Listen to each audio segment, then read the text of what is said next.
మన భారతీయ సంప్రదాయంలో ఎంతో పవిత్రమైన రోజు వైకుంఠ ఏకాదశి.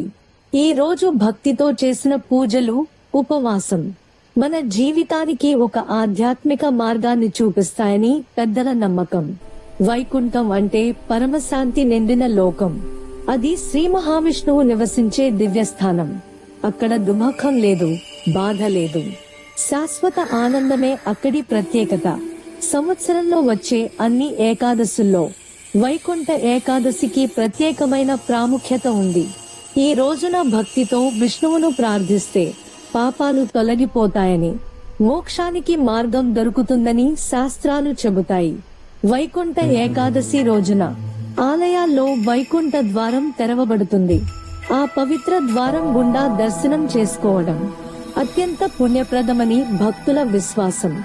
ఈ రోజు ఉపవాసం చేయడం శరీరానికే కాదు, మనసుకి కూడా శుద్ధిని ఇస్తుంది. విష్ణు నామస్మరణ, భజనలు, ధ్యానం మనలోని చెడు ఆలోచనలను తొలగిస్తాయి.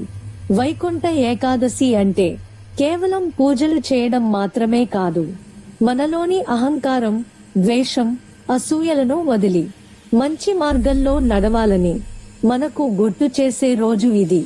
భక్తి, దయ, సహనం ఉంటే మన జీవితమే ఒక వైకుంఠంలా మారుతుంది.